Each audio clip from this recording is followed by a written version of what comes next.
గుంటూరు మిర్చి ఘాటు ఇప్పుడు 7 సముద్రాలు దాటింది. మన రైతులు పండించే మిరపకాయలు ఇప్పుడు ప్రపంచ దేశాల వంటిళ్లలో ఘాటు పుట్టిస్తున్నాయి. ముఖ్యంగా గుంటూరు మిర్చికి అంతర్జాతీయ మార్కెట్లో విపరీతమైన క్రేజ్ పెరిగింది. విదేశీ ఎగుమతులు భారీగా పెరగడంతో మిర్చి ధరలు ఆకాశాన్ని తాకుతున్నాయి.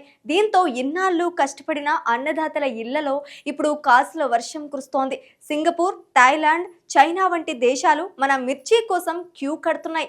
అసలు ఆంధ్ర మిర్చికి గ్లోబల్ మార్కెట్లో ఇంతలా డిమాండ్ ఎందుకు పెరిగింది? ఏ రకాలకు ఎక్కువ ధర పలుకుతోంది? రైతులకు వస్తున్న లాభాలేంటి? ఇప్పుడు చూద్దాం.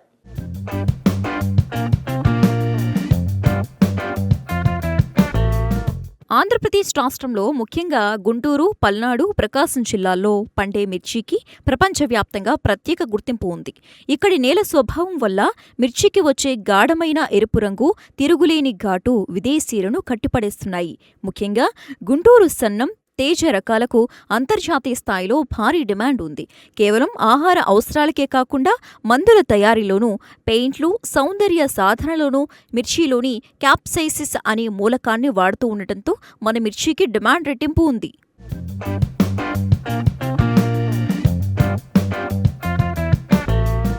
ప్రస్తుతం ఆసియాలోని అతిపెద్ద మిర్చి మార్కెట్ అయిన గుంటూరు యార్డుకు విదేశీ ఆర్డర్లు వెల్లువెత్తుతున్నాయి.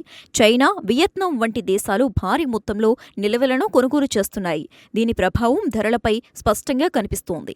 నాణ్యతను బట్టి క్వింటాల్ మిర్చి ధర రికార్డు స్థాయిలో 20,000 నుంచి 28,000 వరకు పలుకుతుండటంతో రైతులు హర్షం వ్యక్తం చేస్తున్నారు.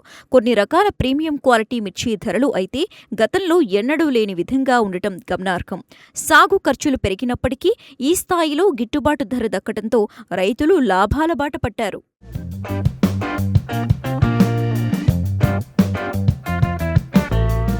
ఆంధ్రప్రదేశ్ నుండి ఏటా 1,000 టన్నుల మిర్చి విదేశాలకు తరలివెళ్తోంది. దీని ద్వారా మన దేశానికి భారీగా విదేశీ మారక ద్రవ్యం లభిస్తోంది. ప్రభుత్వం కూడా ఎగుమతులను ప్రోత్సహిస్తూ రైతులకు అవసరమైన సాంకేతిక సలహాలు అందిస్తోంది. ముఖ్యంగా పురుగు మందుల అవశేషాలు లేకుండా పండించే క్వాలిటీ మిర్చి కోసం విదేశీ కంపెనీలు నేరుగా రైతులతోనే ఒప్పందాలు చేసుకుంటున్నాయి. దీనివల్ల దళారుల బెడద తగ్గి రైతులకు నేరుగా గరిష్ట లాభం అందుతోంది. మన రైతులు పండించిన పంట ప్రపంచ దేశాల వంటిళ్లలో ఘాటు పుట్టిస్తూ ఉండటం నిజంగా గర్వకారణం. ఇదే ఉత్సాహం కొనసాగితే మిర్చి సాగులో ఆంధ్రప్రదేశ్ ప్రపంచానికే ఒక హబ్గా మారుతుందనడంలో ఎలాంటి సందేహం లేదు.